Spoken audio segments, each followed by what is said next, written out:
শিক্ষা না থাকার কারণে একটা অন্ধকার আছে, কতক্ষণ না কেন মূর্খতার একটা অন্ধকার আছে। মূর্খরা নানান অন্যায় করতে পারে, শিক্ষিত মানুষ এগুলো পারে না। যখনই শিক্ষার আলো বাড়বে তখন ওই মূর্খতার অন্ধকার কেটে যাবে। চুরি কমবে, ডাকাতি কমবে, লুচ্চামি কমবে, পরের ঘরের শিক্ষাটা কমবে, অপহরণ কমবে, ধর্ষণ কমবে। আমার বিশ্বাস একজন বিসিএস ক্যাডার লাঠি হাতে করে গন্ডগোলের মাঠে যে পিটিয়ে করে না, একজন কলেজের প্রফেসর লাঠি হাতে করে মাঠে যে গন্ডগোল করে না, একজন ওসিটি, ডিসিএসপি, একজন মন্ত্রী, একজন সচিব, এরা ময়দানে গিয়ে মারামারি করে না, এরা পরের ঘরে শিং কাটে না, এরা পরের মেয়ের গায়ে অ্যাসিড মারে না, এরা অপহরণ করে না, ধর্ষণ করে না। আমার বিশ্বাস অন্যায় অন্যভাবে করলি করে, কিন্তু বাস্তবে যে অন্যায়টা, এই জাতীয় অন্যায় তারা করে না। দুইটা জিনিস দিলে বাড়ে, আর একটা জিনিস কাটলে বড় হয়। যত দুনিয়ায় যত যা আছে কাটলি ছোট হয়। জামার আতা কাটতে কাটতে একসময় গেঞ্জি হয়ে যাবে, প্যান্ট কাটতে কাটতে একসময় জাঙ্গি হয়ে যাবে, এরকম হয়ে যাবে তো খাটো হতে লুঙ্গি কাটতে কাটতে বেকায়দা হয়ে যাবে। এরকম যা কাটবেন তা খাটো হবে, যাই কাটবেন তা খাটো হবে, ঠিক না? কিন্তু একটা জিনিস শুধু কাটলি বড় হয়। রাগ করিও যদি কাটেন, খাটো আরান নিয়েতেও যদি কাটেন, তাও সে কপেও বড় হয়। সেটা হলো পুকুর বড় হয়ে গেছে, রাগ করি উড়ি পুকুর বড় হয়ে গেছিস, তোরে কাটিয়ে খাটো পারবো, এই কারাক কপ দিয়েছেন, সেটুকু বড় হয়ে যায়। 332 জায়গা কুল শব্দ ব্যবহার করেছেন কোরআন শরীফের ভিতরে। পুরো কোরআন শরীফ খুঁজে পাওয়া গেছে 332টা কুল মানে বলো। আর কুল শব্দের পরে যদি আরবিতে প্রশ্নবোধক চিহ্ন, আরবিতে বলে হরফে ইস্তেফহাম ব্যবহার হয়, তখন এই কুল মানে বলো না, কুল মানে জিজ্ঞাসা করো। আল্লাহ পাক রব্বুল আলামিন বলেন, হে নবী, কুল হাল ইয়াস্তাবিল্লাযীনা ইয়ালামুনা ওয়াল্লাযীনা লা ইয়ালামুন। আপনি উম্মতের কাছে জানতে চান, জিজ্ঞাসা করেন, একটু তাদের কাছে জানতে চান, শিক্ষিত লোক আর অশিক্ষিত লোক, শিক্ষিত লোক আর মূর্খ লোক কখনো কি সমান হতে পারে? সাহাবায়ে কিরামদেরকে সামনে করে নিয়ে নবী জিজ্ঞাসা করেছেন। নবী পাক নেই, সাহাবায়ে কিরাম নেই, জিজ্ঞাসাটা রয়ে গেছে। আমি আপনাদের কাছে জানতে চাই, শিক্ষিত লোক আর অশিক্ষিত লোক কখনো সমান হতে পারে? কখনো পারে না। অনেক সময় দেখা যায় অশিক্ষিত লোক বুদ্ধির ঠিলিয়ে, প্রচুর বুদ্ধি, মূর্খ মানুষ, বকলমে বুতা, নামটাও সই করতে পারে না, গ্রাম্য মাতুব্বার আছে না এরকম? গ্রামে একটা মার্ডার হয়ে গেছে, ওই মার্ডার কেস থানায় প্রথম কেস চলে গেছে জেলায় জজ কোর্টে, সেখান থেকে হাইকোর্টে চলে গেছে। 3 বছর ঘুরতেছে, কোনো জজ সমাধান দিতে পারতেছে না। উকিলরা এত সুন্দর করে 2 দলে জেরা করে বুঝাই দিচ্ছে, এরপরও জজ সাহেব ফাইনালে যাইতে পারতেছে না, কোনো লাইন উঠতে পারতেছে না। বড় বড় বাঘা জজ, আঞ্চলিক মাতুব্বার, মূর্খ, অশিক্ষিত, গ্রামের ডাক দেখে, এই নিয়ে আর কতকাল পয়সা খরচ করবি? পুলিশরা, দারোগারা, উকিলরা, মুক্তাররা, এই জজরা, ব্যারিস্টাররা, এরা কি আমাকে জামাই হয়, দুলোভাই হয়? দেশের জায়গা জমি সব বেশি কিনে পয়সা করি তাকে দিয়ে দিচ্ছিস, আয় আমি মিটিয়ে দিচ্ছি। সত্যি বসছে মাত্র 2 ঘন্টার ভিতরে এমন সুন্দর সমাধান দিয়ে দিছে, লোক সব তাকায় রয়েছে, হা করে রয়েছে। ঘটনা কি? এ কিভাবে মিটেলো? যেখানে 5-7 জন 10 জন জজ ফেল করছে, সেই বিচার করে দিচ্ছে একজন মূর্খ, অশিক্ষিত মানুষ। এমন বুদ্ধিমান মানুষও কিন্তু গ্রামে আছে, পাওয়া যাবে, এরকম পাওয়া যাবে, আমি দেখছি। এখন এই লোকটার নাই খালি সার্টিফিকেট, এই সার্টিফিকেট নাই আর শিক্ষা নাই। এই দুর্বলতার কারণে যত বড় জ্ঞানী সে হোক না কেন, তারে সরকারি কোনো পদে বসাবে? জজ হাইকোর্টে থেকে কি বলবে? প্রধানমন্ত্রী কি বলবে? প্রেসিডেন্ট কি বলবে যে এত বড় মার্ডার কেস 3-3 বছর জজরা ফেল করতে পারে নাই, আর এই লোকটা তার বিচার করে দেশে, জজকে বাদ দাও, ওই লোককে হাইকোর্টের বিচারপতি বানাও? এ কোনোদিন বানাবে? ওনারে সরকারি শহীদারও বানাবে না, কারণ ওনার লেখাপড়া নাই, শিক্ষা নাই। শিক্ষিত হলে, সার্টিফিকেট হলে, বুদ্ধি কম হলেও জায়গা মতো একদিন চলে যেতে পারে। এটা হলো জাগতিক বাস্তবতা। তেমনি একটা অশিক্ষিত মানুষ পরিশ্রম করে শারীরিকভাবে বেশি, কথা বুঝেন, শারীরিকভাবে অশিক্ষিত মানুষের পরিশ্রম বেশি, কিন্তু তার পারিশ্রমিক কম। ইন্ডাস্ট্রিতে যে দেখবেন, একটা লোক সকাল 8টা থেকে রাত 8টা পর্যন্ত কুলিগিরি করে, বড় বড় গার্ড, বড় বড় ড্রাম, এগুলো মাথায় করে নিয়ে কুলিগিরি করে, লোড আনলোড করে। আলকাতরা কোম্পানিতে চাকরি করে, 16 কেজি টিন, আলকাতরা টিন মাথায় নেয়, নামায়, খালিগুলো আনে, বড়াগুলো নিয়ে যায়। এই দিন ভরে কোন ফাঁকে টিন একটা ফুটো হয়ে গেছে, ফুটো টিন দিয়ে একেবারে আলকাতরা বেরোইয়ে সারা গা কালি হয়ে গেছে, স্বাস্থ্য শরীর ভালো, পেটটা এত বড়, রাতের বেলায় বাসায় গেছে, বউতি বুঝতে পারে না, স্বামী হয়েছে না, একটা আলকাতরার ব্যারেল আইছে, এইরকম কালা কালা হয়ে গেছে, ভুতিয়ে কালা। বেতন 3000 টাকা। সকাল 8টা থেকে রাত 8টা ডিউটি করে, কুলিগিরি করে, বেতন 3000 টাকা। আর ওই কোম্পানিতে বসে আর একটা লোক হুইল চেয়ারে বসে, এসি গাড়িতে আসে, এসি বাথরুম, এসি আবাসিক রুম, এসি বাড়ি দেশে কোম্পানির থেকে, এসি গাড়ি দেশে, সব জায়গায় এসি। ওই লোকটা যে খালি হুইল চেয়ারে বসে হাজিরে খাতায় সই দিয়ে পাঞ্চ করে কিছুক্ষণ ঝিম ধরে বসে থাকে, কেক, কোক, ফাইভ ইত্যাদি ইত্যাদি খাইয়ে টাইয়ে কিছুক্ষণ এরকম জিম ধরে থাকে। মুরগির রোগ হলি দেখছেন, মুরগির যদি অসুখ হয় তাহলে ঘাড় সোজা রাখতে হবে, জিমেই খালি আর নালাই, কিছুক্ষণ এরকম জিমে নালাইয়া এরপরে I am very weak, driver কোথায়, I am very weak, driver কোথায়, আমি অসুস্থ, থাকতে পারতেছি না, ড্রাইভারের ডাক দিয়ে গাড়িতে চলে গেছে। মাত্র 10 মিনিট অফিসে বসছে। সপ্তাহে 2 দিন ভেরি উইক থাকে, 2 দিন বন্ধ থাকে, 3 দিন ডিউটি করে। তার ডিউটি টেবিলই বৈশা, কোনো শারীরিক পরিশ্রম নাই। মাসের 1 তারিখে তার 3 লক্ষ টাকা বেতন। কতক্ষণ পার্থক্য কোন জায়গায়? এই লোকটা বাংলাদেশের সর্বোচ্চ লেখাপড়া শেষ কইরা বাপের 10 বিঘে জমি বেচা ইটালি গেছে, সে জায়গা যাইয়া আলকাতরার উপরে লেখাপড়া করিয়া আলকাতরা বিশেষজ্ঞ হইয়া উনি আসার পরে আসবে খবর পাইয়া বাংলাদেশ সরকারের বড় একটা টিম, যত বড় বড় আলকাতরা কোম্পানি আছে সবাই এয়ারপোর্টে ভেসাল বাইতে বসে রয়েছে, এই বল মাছটা বাদাতি হবে, এই ডিরে যদি একবার নীতি পারি তাহলে কোম্পানি বাম্পারে উঠে যাবে। এ নামার সাথে সাথে একদল কায় স্যার 2.5 লাখ, আরেক দল কায় স্যার 3 লাখ, আরেক দল কায় স্যার 3 লাখ, এই যে গাড়ি এখানে ফ্রি, এই মার্সিডিজ গাড়ি ফ্রি, এই প্যারাডো পাজারো গাড়ি আপনার ফ্রি, স্যার বউও ফ্রি দিয়ে দেবো, যে কয়টা লাগে সব দেবো, যা লাগবে সব দেবো। এইভাবে ধরিয়ে বড় বল মাস্টারে ধরে নিয়ে যায়, বেতন 3 লাখ টাকা। কিছুক্ষণ জিম ধরে আই এম ভেরি উইক কয়ে 3 লাখ টাকা বেতন নিয়ে যায়। পার্থক্য কোথায়? ওই লোকটা 16 ঘন্টা 12 ঘন্টা ডিউটি করে বেতন পায় 3000, আর এই লোকটা ভেরি উইক হয়ে বেতন নিয়ে যায় 3 লাখ টাকা। পার্থক্য হলো শিক্ষিত আর অশিক্ষিত। ঠিক কি ঠিক না? এই পাঙ্কুদ্দাল যারা ভর্তি চাইস না, ভালোই রে মনে রাখিস, 7-8 পইয়া এরপরে মোটরসাইকেল একখান কিনিয়া রাস্তায় মোটরসাইকেলের টিপ মারি বেড়ায়, বাপরে চাপ দিয়ে একটা অটো কিনে ইনকাম শুরু করে দিয়েছে। বেশি দিন পারবি না, 15, 16, 20 হাজার টাকা মাসে একবার যদি অ্যাক্সিডেন্ট করে যা কামাই করছে মাস ভরে তা চলে যাবে। আর যদি অটো তো খুব চুরিও হয়, আর বছরে 2 বার অটো চুরি হলে সারা বছর যা কামাই করবি, জীবন ভরে কবে বেটার জমি বেছে বেছে অটো কিনবি, আর অটো চলে যাবে চোরের বাড়ি, তুই ভকু হাতে বাইছে বাইছে থাকতে পারবি, আল্লাহ বাসালি বেশি দিন কামাই করতে পারবি না। এই জন্য ছাত্র যারা আছো, মাদ্রাসায় পড়ো আর স্কুলে পড়ো, সকল একটা পরামর্শ দেব, মন দিয়ে করো সবে বিদ্যা উপার্জন, সকল ধানের চেয়ে বিদ্যা মহাধান। কথা বলেন, মন দিয়ে করো সবে বিদ্যা উপার্জন, সকল ধানের চেয়ে বিদ্যা মহাদান। এই দান নাহি কেউ নিতে পারে কেড়ে, যতই করিবে দান ততই যাবে বেড়ে। মনে আছে নাকি মুরব্বীরা? আমরা ছোটবেলায় পাতার পাটিতে বসতাম, তাল পাতায় লিখতাম। আমাদের ওই গোপালগঞ্জ এলাকায় ক্লাসটার নাম ছিল পাতাড়ি 1। মনে আছে নাকি? এখন পাতাড়ি 1 হয়ে গেছে শিশু শ্রেণী। তারপরে 1-এ উঠতে 3-4 ক্লাস বানাইছে, কেজিতে ভর্তি করে দিয়ে 10 খান বই গাড়ির উপরে উঠোই দেয়, বই নিয়ে পোলাপান মাছ স্কুলে যেতে পারে না, আচ্ছা মারা গাড়ি বইগুলো বই নিয়ে বা আন্ডা বাচ্চা নিয়ে আগই দিয়ে ওই জায়গায় গাছতলা বসে বসে মা সম্মেলন করে। আছে নাকি? আমাকে দিকে আছে না? সব জায়গায় মা সম্মেলন হয়, বাবি সম্মেলন, মা সম্মেলন ইত্যাদি সম্মেলন। আর আমাদের ছোটবেলায় তালপাতার পাটি, তালপাতায় লিখতাম। তালপাতা লেখা মুরব্বীরা তো আছেন অনেকেই, জিনেরি দে ভোমর দে মুরব্বীরা তালপাতার গায়ে অক্ষর বানায় দিত, দতের মধ্যে কালি গুলাই দিত, কুঞ্চি দিয়ে কলম, ওর উপরে বসে ঘুরতাম। সকালবেলা যা সভা যাইতাম ভালো ভালাই মতো, বিকেলবেলা বাড়ি ফিরলি মা চিনতেই পারত না যেটা গেছে সেই দিন আর একটা, সারা গা কালি কালি হয়ে যেত ওই দতের কালি দিয়ে মাহাতি। এই ক্লাসের নাম ছিল পাতাড়ি 1। এরপরে বছর 2 পড়ার পরে ক্লাস 1-এ উঠইতো, এর নাম ছিল খাতা ধরানো। নাম ছিল খাতা ধরানো। যেদিন খাতা ধরাইতেন, আমার আগে যিনি ধরাইছেন তার নাম ছিল জগদীশ স্যার, হিন্দু ভদ্রলোক। বোর্ডে লিখে দিয়েছিলেন, আমরা সেখান থেকে খাতায় লিখছিলাম। এই কথা কয়টাই লিখছিল, আমি সেই ছোটবেলায় পড়েছি, আজও আমার মনে আছে। মন দিয়ে করো সবে বিদ্যা উপার্জন, সকল ধনের চেয়ে বিদ্যা মহাধন। কতক্ষণ? এই দান নাহি কেউ নিতে পারে কেড়ে, যতই করিবে দান ততই যাবে বেড়ে।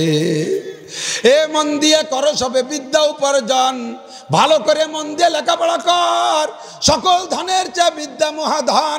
দুনিয়ার কোটি কোটি টাকার চাইতে শিক্ষা সবচাইতে বড় সম্পদ। বাপের 200 বিঘে জমি আছে, এক ছেলেরে 200 বিঘে জমি দিয়ে দিয়েছে, ওরে ক ব ট কিছু শিখাই নাই। আর একটা ছেলেকে 1 কাঠাও জমি দেয় না, 1 শতাংশ জমি দেয় নাই, ওইটাকে BCS পাস করে সরকারি একটা চাকরি ধরায় দিয়েছে। বলেন তো কাকে আব্বা বেশি দিয়েছে? 200 বিঘেওয়ালারে বেশি দিয়েছে না BCS ওয়ালাকে বেশি দিয়েছে? 200 বিঘেওয়ালা মূর্খ মাত্রা, অশিক্ষিত যাওয়া আর কি, মাথা গরম, জমির গরমে যাইয়া রাস্তার পর করে বিএনপি আমলিগির একজনের মাথায় বাড়ি মেরে দিয়েছে। এই সময় আমলিগালার মাথায় বাড়ি দিলি ওর জমি থায় একে টানে 2 বছরের ভিতরে মালি মামলায় 200 বিঘে জমি দেওয়ার পরও অবশেষে তার ফাঁসির হুকুম হয়ে গেছে, ঠেকাতে পারে নাই, 200 বিঘে শেষ। আল্লাহ, আর যেটা BCS পাস করে গেছে বাপ তারে 1 ইঞ্চিও দেয় নেই, সে 10 বছর চাকরি করার পরে ঢাকার প্রাণ কেন্দ্রে সংসদ ভবনের পাশে জায়গা কিনে সে জায়গা 20 তলা একটা জুড়ে দেয়। ঠিক কি ঠিক না? ইটালি বাড়ি বানায়, অস্ট্রেলিয়া বাড়ি বানায়, লন্ডন বাড়ি বানায়, কানাডা বাড়ি বানায়। কানাডা মানে সোকালাডা না, বাংলাদেশের নেতারা এই সোকালাগে কাছ থেকে টাকা নিয়ে কানাডা বাড়ি বানাচ্ছে বলে। আল্লাহ মাফ করুক, সবাই কেন আমিন।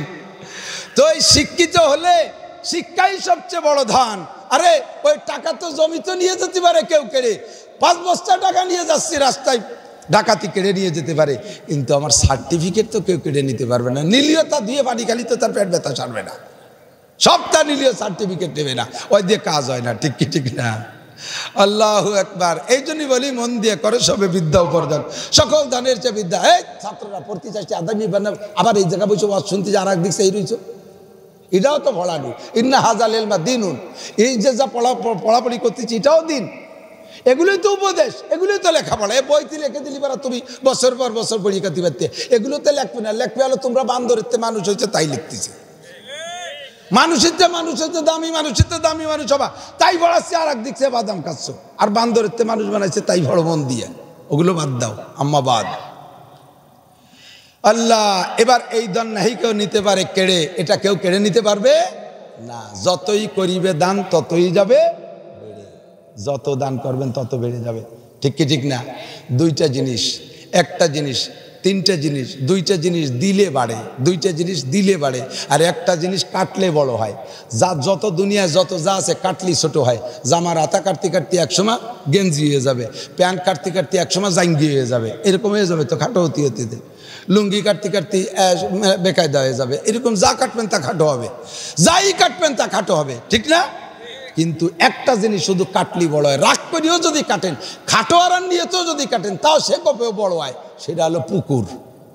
পুকুর বড় হয়ে গেছে, রাগ করি ওরে পুকুর বড় হয়ে গেছিস, তোরে কাটিয়ে খাটো পারবো, এই কারাক কপ দিয়েছেন, সেটুকু বড় হয়ে যায়। ঠিক ঠিক না?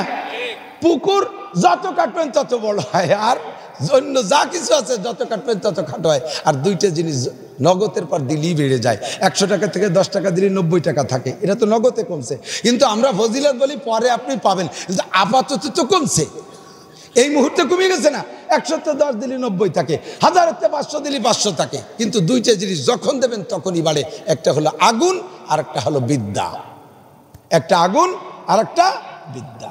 আমি আগুন, একটা মোমের মাথায় আগুন জ্বালাইছেন, ছোট্ট পিতপিতি একটা মোম, এখন ওই মোমের মাথায় যেটুকু আগুন আছে তাতে মনে হচ্ছে যেন ওর নায়ের ভূতি নিভে যাবে না। ওর মাথার থেকে যদি 1000 মোমের মাথায় আগুন নেন, এই আগুনটা কি কমবে? যত দেবেন তত বাড়বে, যার থেকে দেবেন তার থেকে বাড়তে তালে থাকবে। এই আগুন শুধু যতই দেবেন ততই বাড়বে। 1, 2 নম্বরে বিদ্যা। আমি আজ থেকে 30 বছর আগে মৌলানা পাশ করে আসছি, যতটুকু লেখাপড়া নিয়ে আসছি মাদ্রাসায় আমার ছাত্র আমার কাছে পড়ছে প্রায় 1000-এর উপরে মুহাদ্দিস হয়ে গেছে, 1000-এর উপরে মুহাদ্দিস হয়ে গেছে। আমার এলেম তারা নিয়ে গেছে, আমি কট্টুক এলেম নিয়ে আসছিলাম, সেই এলেমটুক হাজার হাজার ছাত্ররা নিয়ে গেল, আর লক্ষ লক্ষ মানুষকে ওয়াজ করে এলেম দিলাম। তাহলে আপাতত তো আমার মধ্যে কিছুই না থাকার কথা, যা পড়িয়েছিলাম তত সবই দিয়ে হয়ে গেছে, এনে তো মোটেই না থাকার কথা। কিন্তু দৈনন্দিন আমার কথার রং বাড়তেছে, যতই করিবে দান ততই যাবে বেড়ে। এই 2টার ভিতরে গভীর সম্পর্ক আছে, আগুনের ভিতরে শিক্ষার ভিতরে। এর জন্য 2টার একই স্বভাব। আগুনের ভিতরে যোগ্যতা কি? অন্ধকারের ভিতরে আগুন জ্বালাইলে অন্ধকার কেটে যায়, আলো হয়ে যায়। কতক্ষণ? অন্ধকার কেটে যায়, আলো হয়ে যায়, অন্ধকার চলে যায়। যেমন আগুন জ্বালাইলে জাগতিক অন্ধকার দূরীভূত হইয়া আলোকিত হয়ে যায়, তেমনই শিক্ষা না থাকার কারণে একটা অন্ধকার আছে, শিক্ষা না থাকার কারণে একটা অন্ধকার আছে, কতক্ষণ না কেন মূর্খতার একটা অন্ধকার আছে। মূর্খরা নানান অন্যায় করতে পারে, শিক্ষিত মানুষ এগুলো পারে না। যখনই শিক্ষার আলো বাড়বে তখন ওই মূর্খতার অন্ধকার কেটে যাবে, চুরি কমবে, ডাকাতি কমবে, লুচ্চামি কমবে, পরের ঘরের শিক্ষাটা কমবে, অপহরণ কমবে, ধর্ষণ কমবে। আমার বিশ্বাস একজন বিসিএস ক্যাডার লাঠি হাতে করে গন্ডগোলের মাঠে যে পিটি করে না, একজন কলেজের প্রফেসর লাঠি হাতে করে মাঠে যে গন্ডগোল করে না, একজন ওসিটি, ডিসিএসপি, একজন মন্ত্রী, একজন সচিব, এরা ময়দানে গিয়ে মারামারি করে না, এরা পরের ঘরে শিং কাটে না, এরা পরের মেয়ের গায়ে অ্যাসিড মারে না, এরা অপহরণ করে না, ধর্ষণ করে না। আমার বিশ্বাস অন্যায় অন্যভাবে করলি করে, কিন্তু বাস্তবে যে অন্ধকারের যে অন্ধকার অন্যায়টা, এই জাতীয় অন্যায় তারা করে না। আলো আগুনে যেমন জাগতিক অন্ধকার দূর করে দেয়, শিক্ষায় এরকম আভ্যন্তরীণ অন্ধকার জাগতিক অন্ধকার দূর করে দেয়। এই দুটের ভিতরে সম্পর্ক একই রকম, এই জন্য দুটের স্বভাবও এক, যতই করিবে দান ততই যাবে। এজন্য বলা হয় শিক্ষা জাতির মেরুদণ্ড। একটুখান শিক্ষা জাতির মেরুদণ্ড, মস্ক করেন একটুখান না, শিক্ষা জাতির মেরুদণ্ড। আল্লাহ পাক নিজেই বলেন, ইরফাইল্লাহুল্লাযীনা আমানু মিনকুম ওয়াল্লাযীনা উতুল ইলমা দারাজাত। ওলামায়ে কেরাম জানে দারাজাত জমা মুয়ান্নাস সালেমের শব্দ, অর্থাৎ যত মর্যাদা আছে তোমাদের মধ্যে, আল্লাহ পাক বলেন তোমাদের মধ্যে সবচাইতে দামি ওই ব্যক্তি যাকে আল্লাহ তাআলা ঈমান দান করেছে। ইরফাইল্লাহুল্লাযীনা আমানু মিনকুম, তোমাদের মধ্যে যারা ঈমানদার, আমার দিক, তোমাদের মধ্যে যারা ইমানদার কৃষক, ইমানদার ভ্যান চালায় নেয়, ইমানদার জাইলা, ইমানদার মুচি, ইমানদার ঋষি, যতই দুর্বল ফ্যামিলির হোক না কেন, যতই নিচু মানের কাম করুক না কেন, লোকটার মধ্যে যদি ইমান থাকে, আল্লাহ পাকের কাছে ওই লোকটার দাম রাশিয়ার প্রেসিডেন্ট ভ্লাদিমির পুতিন তার চাইতে দামি, আমেরিকার প্রেসিডেন্ট জো বাইডেন তার চাইতে এই রিক্সা চালানো, ভ্যান চালানো কিষান ইমানদারের দাম, মুসি ইমানদারের দাম, ঋষি ইমানদারের দাম। একজন নাপিত যদি মুসলমান হয়, ইমানদার হয়, তার দাম সারা পৃথিবীর সমস্ত বেঈমান কাফের প্রেসিডেন্টের চাইতে বেশি আল্লাহর কাছে, ঠিক না? বেশি মানে কি, ইরাই দামি, ওকে কোনো দামই নাই, ওদের কোনো দামই নাই। একেবারে 1 কোটি বেঈমান প্রেসিডেন্টকে এক পাল্লায় রাখবেন, আর আপনারা এখানে যারা বসা আছেন আপনাদের মধ্যে নিচু মানের একজন ইমানদারকে আর এক পাল্লায় রাখবেন হাসরের মাঠে, এই ইমানদারের পাল্লা ভারী নিচু হয়ে যাবে, আর ওই বেঈমান কাফেরদের পাল্লা উঁচু হয়ে যাবে, ওদের কোনো ওজনই নাই আল্লাহর কাছে, ঠিক কিনা?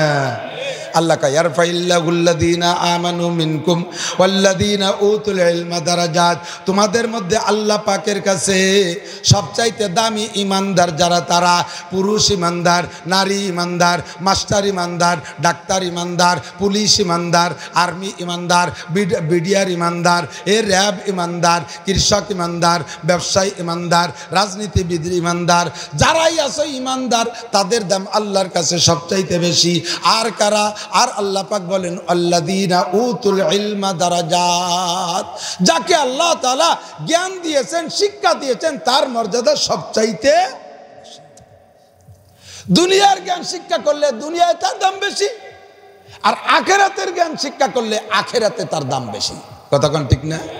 তবে একটা কথা মনে রাখেন, এই ঠান্ডা মাথায় বোঝেন, খেয়াল করতেছেন আপনারা সবাই। আল্লাহ পাক রব্বুল আলামিন বলেন, মান কানা ইউরিদু হারসাদ দুনিয়া, আমার দিক মান কানা ইউরিদু হারসাদ দুনিয়া নুতিহি মিনহা, যদি কেউ আমার কাছে দুনিয়া চায়, মান কানা ইউরিদু হারসাদ দুনিয়া, যদি কেউ আমার কাছে দুনিয়া চায়, আল্লাহকে নুতিহি মিনহা, তাকে দুনিয়া থেকে একটু সামান্য দেই। দুনিয়া যদি চায় তারে একটু সামান্য দেই। ওমা লাহু ফিল আখিরাতি মিন নাসিব, কিন্তু ওই লোকটা শুধু দুনিয়া যদি চায়, আখিরাতরে বাদ দিয়া আখিরাত স্মরণই করে না, আখিরাতের কোনো গুরুত্ব নাই। বাল তুসিরুনাল হায়াতাদ দুনিয়া, দুনিয়াকে তুমি প্রাধান্য দিছো এমনভাবে, আখিরাতরে মোটে গুরুত্বই দাও না, আখিরাতরে আখেরাতে বিশ্বাসী করো না, আখেরাতে মানোই না, ও লাগে কোন সাগে আগে আগে বেঁচে নেই আগে দুনিয়ায়, এই বলে যারা শুধু দুনিয়া চায়, দুনিয়া কামাই করে, বৈধ অবৈধতা দেখে না, হালাল হারাম বাঁচা কোটা নাই, পাইলেই শুধু নেয় আর খায়। আল্লাহ পাক বলেন এমন যারা শুধু দুনিয়া চায় নৌতিহি মিনহা, এ দুনিয়াও তারে পুরো দেব না, একজন চাইলেই তারে সারা দুনিয়া দিয়ে দেব না, এই দুনিয়ার থেকে তারে সামান্য একটু দেব। তবে তুমি জেনে নাও ওমা লাহু ফিল আখিরাতি মিন নাসিব, আখিরাতে তুমি কিচ্ছুই পাবা না। পক্ষান্তরে আল্লাহ বলেন ওমান কানা ইউরিদু আরসাল আখিরা, যারা আখিরাত চায়, যারা আখিরাত চায়, শুধু আখিরাত চায়, দুনিয়া চায় না, আল্লাহ পাক বলেন ওমান কানা ইউরিদু আরসাল আখিরা নাজিদ লাহু ফি হারসিহি, তারে খালি বাড়াই দেব, শুধু বাড়াই দেব, বাড়াইতেই থাকবো। কিন্তু আল্লাহ বলেন নাই, একটু খেয়াল করেন, আমার দিকে একটু লক্ষ্য করেন, যদি কেউ দুনিয়া চায় আল্লাহ বলেন তারে দুনিয়া দেব, তবে আখেরাত দেব না। কোরআন শরীফের আয়াতের তর্জমা। আর আল্লাহ বলেন যে আখেরাত চায়, শুধু আখেরাতই চায়, দুনিয়া চায় না, তারে আখেরাত তো দেবই এবং তা অনেক গুণ বেশি দেব। কিন্তু আয়াতের ভিতরে আল্লাহ বলে নাই যে তারে দুনিয়া দেব না, তাকে দুনিয়া দেব না, এ কথা আল্লাহ বলে নাই। যার যে দুনিয়া চায় তারে দুনিয়া দেবে, আখেরাত দেবে না, এটা বললেন। কিন্তু যে আখেরাত চায় তাকে আখেরাত দেবে গুণাগুণ বাড়াইয়া, কিন্তু দুনিয়া দেবে না, এ কথা আল্লাহ বলেন নাই। বরঞ্চ প্রত্যেকটা ইবাদতের পিছনে আল্লাহ তাআলা যেমন আখেরাত রেখেছেন, প্রত্যেকটা ইবাদতের সাথে দুনিয়াও রাখছে। আমি একটু প্রমাণ করে দিই আপনাদেরকে। 5 ওয়াক্ত নামাজের ফজিলত কমপক্ষে তবলিগালাদের কাছ থেকে তো শুনছেন, 5 ওয়াক্ত নামাজ পড়লে কয়টা পুরস্কার? একটু কন্যা কয়টা পুরস্কার? 5টি পুরস্কার, ঠিক না? এই 5টির মধ্যে 4টে তো মরার পরে, 4টে মরার পরে না, একটা দুনিয়ায় আছে না নাই? 1 নম্বরটাই দুনিয়া। আল্লাহ নবী বলেন মানে হাফাজা আলা সালাওয়াত আকরামাকুল্লাহু বিখামসি খিসাল, যেই ব্যক্তি 5 ওয়াক্ত নামাজ নিয়মিত পড়বে, পুরুষে পড়ুক আর নারীতে পড়ুক, শিক্ষিত পড়ুক আর অশিক্ষিতই পড়ুক, যেই 5 ওয়াক্ত নামাজ সুন্দর করে পড়বে, আকরামাকুল্লাহু বিখামসি খিসাল, আল্লাহ তাআলা তাকে 5টি পুরস্কার দেবে। 1 নম্বর পুরস্কার হলো ইউরফা আনহু যিকুল আইশ, ওই ব্যক্তিকে আল্লাহ তাআলা দুনিয়ায় অভাব দেবে না। নামাজের বিনিময় কি দেবে? আল্লাহর নবী বলেন যেই ব্যক্তি নামাজ পড়বে আখিরাতের আশায়, তাকে 4টি পুরস্কার আখিরাতে দেবে। দুনিয়ায় তারে পরিমাণ বুঝাই দাও, 1 ওয়াক্ত নামাজ যদি জামাতের সাথে পড়ো, 1 ওয়াক্ত নামাজ যদি জামে মসজিদে জামাতের সাথে পড়ো, তাহলে সিস্টেম কি? আমি ডিউটি করব, যতটুক বেতন তো ততটুকুই পাবো, এটাই ছিল নিয়ম। কিন্তু আল্লাহ পাক রব্বুল আলামিন ব্যবস্থা রাখছে, যদি কোনো ব্যক্তি 1 ওয়াক্ত নামাজ জামাতের সাথে মসজিদে পড়ো, জামে মসজিদে, তোমার আমল নামায় 527 ওয়াক্ত নামাজ লিখে দেওয়া হবে। মান কানা ইউরিদু হারসাল আখিরা নাজিদ লাহু ফি হারসিহি, আখিরাতের কাজ চাষ করছো, নামাজ আল্লাহ কয় বাড়াই দেব। কি পরিমাণ? নামাজ পড়বা 1 ওয়াক্ত, সওয়াব পাবা 527 ওয়াক্তের। এটা হলো নেকি বলে দিলাম। আর মরার পরে পুরস্কার 4টা। কয়টা? 1 নম্বরে কবর আযাব হবে না, 2 নম্বরে ডাইন হাতে আমল নামা, 3 নম্বরে বিদ্যুৎ গতিতে পুলসিরাত পার, 4 নম্বরে বিনা হিসাবে জান্নাতি। কন্ডা সুবহানাল্লাহ। আর এই ইবাদতের প্রতিদানে আল্লাহ যে বলছেন, যে ব্যক্তি আখিরাত চায় তারা আখিরাত দেব অনেক গুণ বাড়াইয়া, দুনিয়া দেব না তা না, তারে দুনিয়াটা আগেই দেব। 5 ওয়াক্ত নামাজ পড়লে 1 নম্বর পুরস্কার, রুজির অভাব হবে না। ঠিক কিনা? হাদিসে আছে না? বিশ্বাস হয় না? এই 5 পুরস্কারের 1 নম্বর পুরস্কার, রুজির অভাব থাকবে না। শাস্তিছে সামনে রমজান মাস, এদিক রমজান মাস, রমজান মাসে রোজা রাখবো কি দুনিয়া পাওয়ার আশায় না আখেরাত পাওয়ার আশায়? একটু বলেন না, কি পাওয়ার আশায়? আখেরাত পাওয়ার আশায়, তাই তো? না কি বলেন? রোজা রাখলে দুনিয়ায় কি বা পাবো? কোনো আশা ভরসা নাই, সম্পূর্ণ পাবো আখেরাতে। নামাজের তো একটা কথা শুনলাম যে দুনিয়া রুজির বরকত হয়, মাঝে মাঝে শুনছিও গল্প, সাহাবাই কিরাম ঘরে খাবার নাই, যাইয়া নামাজে দাঁড়াই গেছে, ইতিমধ্যে ঘরের মধ্যে চাকা অনাসে, জাতা আছে, জাতা, এই জাতা অনাসে ঘোরা শুরু হয়েছে, আর জাতার পাশ দিয়ে করে বুরবুর করিয়া সাদা 1 নম্বর পিওর ময়দা বের হচ্ছে। কন্যা সুবহানাল্লাহ। নামাজের বিনিময়ে আল্লাহ দেশে এরকম বহুত ঘটনা আছে। তো নামাজেরটা তো বুঝলাম যে 5 পুরস্কারের একটা দুনিয়ায়, কিন্তু রোজার বিনিময় দুনিয়ায় কি?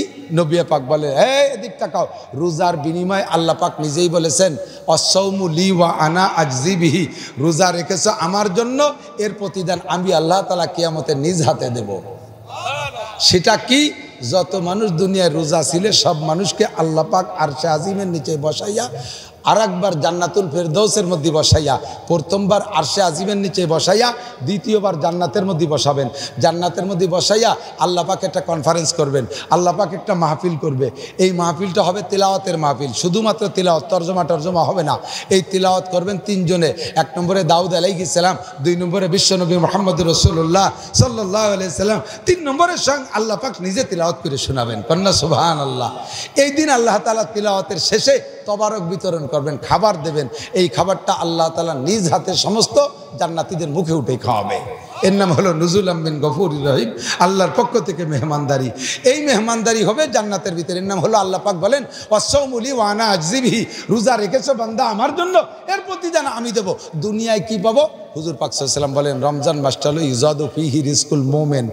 সারা বছর যা খাওয়ার না খাও, রমজান মাসে আল্লাহ রুজির বরকত বাড়াই দেবে রোজাদার রে। কারে কোন কাকে কাকে দেবে? যারা রোজা থাকে না তাদের রুজির বরকত বাড়বে না। বাস্তব দেখেন, বাড়ি যদি সাবালেক 5 জন সদস্য থাকে, নাবালেক কেউ নাই, 5 জন সাবালেক, মা বাপ আছে, একটা বোন আছে, 2 ভাই, এই 5 জন সবাই সাবালেক হয়ে গেছে। এখন রোজা রাখে বাড়ি 4 জন, একটা ধামলা ওইটা রোজা রাখে না। রাত্রি যে 4 জনের রোজা রাখে, সেহেরির ভালো ভালো খানা সব ওই 4 জনের শেষ রাত্রি কম থাকতে কি ওঠে প্লেটেতে, ওরা গলা সমান ঠাইছে খাইছে। খাতি যাইয়া তরি তরকারি তেমন কিছু নাই, একটু বিলেতি খাওয়ার মতো একটু খাবো, কাবলা বেলাডু রয়েছে, আড়িরকে নীতি সাইডে ভাত রয়েছে, এই হলো খাবার রয়েছে। সকালবেলা ইন্ডা খাইয়ে দিয়ে ঘুমাইছে, ফজরের নামাজ পড়িয়া সকালে যেটা রোজা নাই সে উঠে মারে কয় মা ভাত দাও তাড়াতাড়ি। কয় শয়তান, বেরোজাদারের জন্য আমি ভাত কাটিয়ে দিয়ে খালি গুনাগার হবো নাকি, কাটিয়ে খা। ও গেছে যাইয়ে দেয় যে তরি তরকারি বাপ ভালো না, আড়ির কুড়ায় চাইডে ঠান্ডা ভাত, চাইডে গরম ভাত রান্না করে দাও। শয়তান, বেরোজাদারের জন্য আমি গরম ভাত রাঁধতে গুনাগার হতে পারবো না, যা আছে তাই খা, কথা কইস না। ও বইতে খাইয়ে দে, দুপুর হয়েছে কোনো মতে, সে দুপুরবেলা কাছে মা দুপুরে চাইডে খাবার রান্না করে দিবা না। চুপ কর, ওই ছোলা মুড়ি টুড়ি খাইয়ে থাক, আর একটু পরেই তো ইফতার হবে না, রাত্রি খাইস খেলে। এখন রান্না চুলোর দ্বারে যার কায়দা নাই, ওরে দিন ভরে মুড়ি আওয়াজ ভান্তা পানি খায় রাখছে। সন্ধ্যার সময় 30 প্রকারের ইফতারি জোগাড় করি। এই ইফতারি নিয়ে বসে যে কয়জন রোজাদার, ওরা আসরের সময় নিয়ে সাজাই গুজাই বসে রয়েছে। ওরা খাবে বাপ, আর জাস্ট আজান দেবে যে সময় তার 5-7 মিনিট আগে, যেটা রোজা নাই ওরা ইফতারির দরজায় ভিড়তে দেবে না বলে ওরে খালি কাজে কয়, গরু ঘরে উঠো, গরুর ঘরে দরজা দে, মুরগির ঘরে দুয়ার দিয়ে এক কলস পানি দিয়ে আর এক জায়গায় ও পানি আনতে গেছে, আজান দিয়েছে, ইন্দ্রা 4 জন টেনে দিছে, খাইয়ে সাপ কয়টা ছোলা মুড়ি রয়েছে। আমার জন্য কি রাখছে, কয় যে যা আছে খা।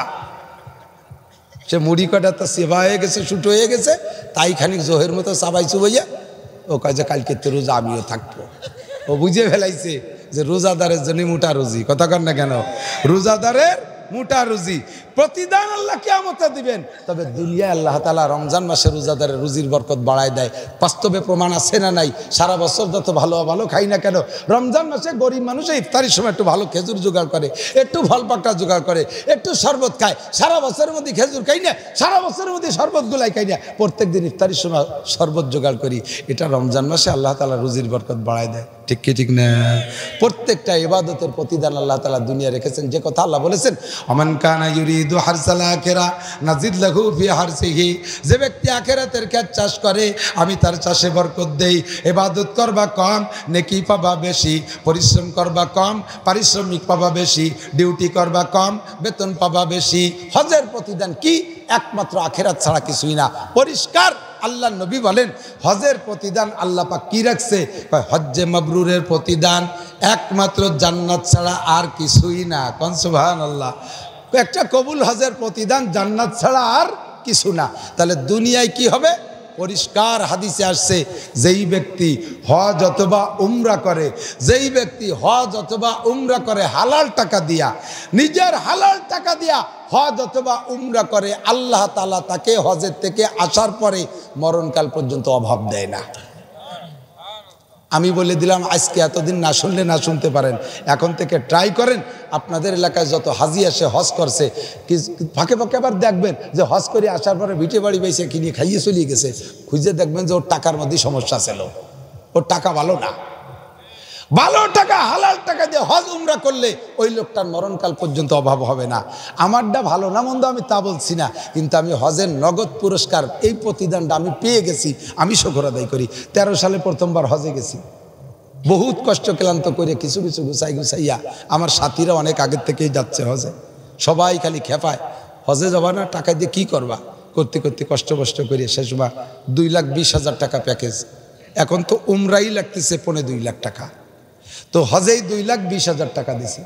বাড়ি 40 দিনের প্যাকেজ, 46 দিনের প্যাকেজে গেছি। বাড়ি 2-3টে ছেলে মেয়ে নিয়ে বউ বাচ্চা যারা আছে তাদের জন্য 40 দিনের জন্য 20,000 টাকা রেখে গেছে, আর 1 টাকাও কোথাও নাই। আর আমি 40,000 টাকা অতিরিক্ত নিয়ে গেছি, খেজুর মেজুর একটু নতুন দেশের থেকে আনবো কিনে, এই জন্য এক মাপা জোপা টাকা, এর মধ্যে কোনো বেশ কম নাই। হজ কইরা বাড়ি আসছি 19 অক্টোবর সম্ভবত। বাড়ি যেদিনই আসছি সকালবেলা এসে পৌঁছাইছি, ওই রাত্রেই আমার জিনেইদা মাহফিল ছিল লেখা, তো এসে মাহফিলটা ধরতে পারছি। বাড়ি আসছি, আমার কাছে বাংলাদেশি টাকার লাস্টে যাইয়া 4 থেকে 500 টাকা পাইছি, আর বাড়ি কোনো পয়সা করি নাই। সেই সব কিছু রেখে রাতের বেলা হজে মাহফিলে চলে গেছি। সেদিন থেকে আল্লাহ পাক রব্বুল আলামিন বরকত দিতে দিতে দিতে দিতে 5 বার আল্লাহ তাআলা হজ উমরা করার তৌফিক দিয়েছে। ছেলেরে 2 ছেলেরে উমরা করাইছে, আর একটা 14 ফেব্রুয়ারি, এই 14 মার্চে আবার যাবে, এই যেটা আগে একবার করিয়েছে এবার যাবে। আরও 2-3 নিয়ে যাব বলে রমজানের পরে প্রস্তুতি নিছি। আল্লাহর রহমতে প্রত্যেক বছর 2-3 বার যাওয়ার তৌফিক দিয়েছে। গাড়ি বাড়ি সব আল্লাহ তাআলা 13 সালের পরে দিয়েছে। ভয় লাগতেছে যে আল্লাহ হজের প্রতিদান কি দুনিয়ায় দিয়ে শেষ না করিয়ে দেয়, আখেরাতে যেন কিছু দেয়, এত তো আমি ভাবতেই পারি নাই। আল্লাহ রসুল বলেন হজ করার পরে রুজির বরকত বাড়ে। ও পয়সাওয়ালারা, জমিদাররা, এই মধুখালী শহরে, মধুখালী গ্রাম অঞ্চলেও এখন জমির দাম হয়ে গেছে সোনার দামে দাম। একটুক বেশি পারা 2-3 বার হজ করে আসতে পারো, ডাঙ্গাকে ডাঙ্গা মাঠকে মাঠ চককে চক জমি রেখা বিনা হজে চলে যাবেন বাবা। এই জমি বেশি সালমাই এরা কি করবে তা আপনি জানেন না। একটু বলে কে বুঝইয়া, অনেকের এমন এমন সুন্দর বাগান আছে যে 10টা মেহগুনি গাছ বিক্রি করলে তার হজের টাকা হয়ে যায়, তাও বিক্রি করে হজে যাবে না। ওই সব কিছু রেখে চলে যাবেন, আপনাকে দেবে মাত্র এই 9 গজ কাপড়, আর জাড়ের থেকে 2 বাঁশ ফাড়িয়ে দেবে, একটা মেহগুনি তোমারে দেবে না। কতক্ষণ না কে হজ করেন, উমরা করেন, আল্লাহ তাআলা রুজির বরকত বাড়ায় দেবে। আর বাস্তবে সম্মানের তো শেষই নাই। হাজী সাহেবকে আল্লাহ তাআলা আলাদা সম্মান দিয়ে থাকে। এমন করে জাকাত আসেন, জাকাতের প্রতিদান পাইব আমরা আখিরাতে।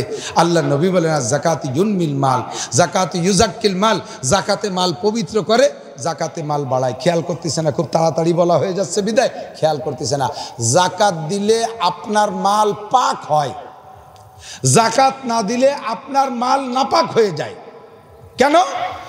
আমার নিজের হালাল উপর পন্থায় অর্জিত টাকা, এটা আবার নাপাক হবে কি জন্যে? আরে ভাই, আল্লাহ পাকই তো সম্পদ দেশে। আপনার কোটি কোটি টাকা আছে, বছরে 365 দিন ওই টাকারে আপনি যেমন খুশি তেমন ব্যবহার করেন, আল্লাহ পাকের মধ্যে হস্তক্ষেপ করে না। আপনার 10 কোটি টাকা আছে, 10 কোটি টাকা দিয়ে আপনি বসত বাড়ির জন্য সুন্দর একটা বিল্ডিং বানায় ফেলছেন, বসতের জন্য, ব্যবসার জন্য নয়। আপনার ওই বিল্ডিংয়ের জাকাত দেওয়া লাগবে না। 10 কোটি টাকাই খরচ করে ফেলাইছেন, 1 টাকাও জাকাত দেওয়া লাগবে না। কিন্তু 10 কোটি টাকা যদি আপনার ব্যাংকে থাকে বা ব্যবসার মধ্যে থাকে, ওই টাকা 366তম দিন যাইয়া আল্লাহ পাক রব্বুল আলামিন কয় ওর মধ্যে আমার একটা ভাগ হয়ে গেছে, 40 ভাগের 1 ভাগ আমারে দিতে হবে। কোটিতে 2.5 লাখ, 10 কোটিতে 25 লাখ। এই 25 লাখ টাকা আমার, ওইটা তুই খাতে পারবি না। ওইটা তুই, ওই টাকা তোর ব্যবহার করা, শুয়োরের পায়খানা ব্যবহার করা যেমন হারাম, শুয়োরের গোস্ত খাওয়া যেমন হারাম, নিজে পায়খানা করে ময়লা খাওয়া যেমন হারাম, ওই 25 লাখ টাকা তোর জন্য ওইরকম হারাম। ওটা তোর না, ওটা তুই খাতে পারবি না, হারাম। এখন ওই টাকা যদি বের না করি, এই 25 লাখ টাকা, 25 লাখ টাকা 10 কোটি টাকার সব জায়গা মাখা ছড়ানো আছে না নাই? টাকায় টাকায়, পয়সায় পয়সা ওই টাকার ভাগ রয়ে গেছে না? 1 টাকার মধ্যে 2.5 পয়সা রয়ে গেছে, 1 টাকার মধ্যে 2.5 পয়সা রয়ে গেছে, ঠিক কি ঠিক না? 2.5 পয়সার মধ্যে আবার কোনার মধ্যে একটু রয়ে গেছে, তথা ওই 25 লাখ টাকা আপনার পুরো 10 কোটি টাকার সব জায়গায় ছড়ায় আছে। আপনার টাকা 365 দিন পরে 66তম দিন যাইয়া এই 40 ভাগের 1 ভাগ বের না করা পর্যন্ত আপনি আপনার টাকাও ব্যবহার করা হারাম, হারাম হারাম হারাম, ব্যবহার করতে পারবেন না। ওটা আল্লাহর হক, আর আল্লাহর হক খাবে কিনা? আল্লাহ খাবে না। আল্লাহর হক খাবে এতিম, গরিব, অসহায়, কাঙ্গাল, দুঃখিনী, বিধবা, বাড়ি ভাঙ্গা, ঘর ভাঙ্গা, ঘর পোড়া, ভূমিকম্পওয়ালা, ভূদশালা, এই সমস্ত অসহায় যারা আছে এদেরকে দিতে হবে আল্লাহর ভাগটা। তাহলে তোমার 39 ভাগ পাক হবে, তাহলে তোমার 39 ভাগ পাক হবে। একটা উদাহরণ দিলে আপনার বুঝতে আরও সহজ হবে। বলবো? একটু বলবো, কষ্ট হচ্ছে? আপনি ভ্যান চালাইয়া অথবা পরের মাঠে কামলা দিয়ে 500 টাকা কামাই করে একটা পোলট্রি মুরগি কিনে নিয়ে আইছেন 2 কেজি, 250 টাকা। এটা আন্দাজ করার জন্য বলছে 250 টাকা। 250 টাকা কি পোলট্রির দাম হয়েছে নাকি এখন বর্তমানে? কত? আমরা তো আমি নিজে কিনি। ও তো হয়ে গেছে, আমি তো নিজে তো কিনে খাই না, এই জন্য টের পাই না। তাই বলে বাড়িও খাই না তা না, বাড়ি আল্লাহর রহমতে খাই। বাজার করে আমার ছেলে, এই জন্যই বাজারের খবর জানি না। তো 250 টাকা কেজি, 2 কেজি কিনছেন 500 টাকা দিয়া। এই 2 কেজি পোলট্রি কিনে নিয়ে আসছেন, একই 500 টাকা দিয়ে 2 কেজি পোলট্রি কি খালি আলাদা গোশত মাপিয়ে দিচ্ছে না? পুরো পোলট্রি, পুরা পোলট্রি মাপিয়ে দিচ্ছে না? ওর গায়ে লোমজম আছে না? ওর পেটের মধ্যে নাড়ি বুড়ি আছে, নাড়ি বুড়ির মধ্যে মলমূত্র আছে, ওর গায়ের মধ্যে রক্ত আছে, হারাম হারাম অনেক পার্টস আছে। প্রত্যেকটা প্রাণীর মধ্যে যেগুলো আমাদের জন্য হালাল, তার মধ্যে কিছু কিছু পার্টস আছে হারাম, আছে না নাই? এগুলো মাইফিয়ে দিচ্ছে না 250 টাকা দামে। এই নাড়াচাড়া দিস না, ওরে থামা, ও তো টেরি পাচ্ছে। এই কারে করছি? তোরে করছি। আরেক দিচ্ছে, চুপ করি ভাই, নড়িস না। তোর তো বোঝা যায় ভদ্র, নড়িস কেন? তো এই 500 টাকা দিয়ে যে পোলট্রিটা কিনে নিয়ে আসছেন 2 কেজি, এই পোলট্রির আগাগোড়া যা আছে ওর ভিতরে সবের কেজি 250 টাকা না? ওর রক্তের কেজিও 250 টাকা, ওর ভিতরে মলমূত্র তার কেজিও 250 টাকা না? আর বাড়ি এনে যদি বৌরে কন যে রক্ত ফানিয়ারা টাকা, ও মুরগির কিছু বেলাতে পারবি না। ওর যা আছে সব তার কেজি 250 টাকা, ওর কিছু বেলাতে পারবি না। আস্ত মুরগি সব তার আনবি, হালাল হবে? কন হবে? এখন যদি কন যে তাহলে কি করতে হবে? কয় যে ওর ভিতরের থেকে জবাই করে রক্ত বের করে দিতে হবে। এখন আপনি করেন যে আজকে তো পুরো মুরগি লাগবে না, জবাইয়ের দরকার নেই, একখান রান এক পাশে ইঞ্জেকশন দিয়ে অবাস করিয়ে একখান রান কাটিয়ে খাই, বাকিটা থাক। এটা কি হালাল হবে? তাও হালাল হবে না। ওর ভিতরে যার যার হক আছে বের করে তারটা তারে দিতে হবে। জবাই করে রক্ত কুত্তবিলের হক তারে দিয়ে দিতে হবে, নাড়ি বুড়ি কাকশালিকির হক তাকে দিয়ে দিতে হবে, পরপাকনা মাটির হক তারে দিয়ে দিতে হবে, আরও এরকম যা আছে জাগে হক তাকে দিয়ে দিতে হবে।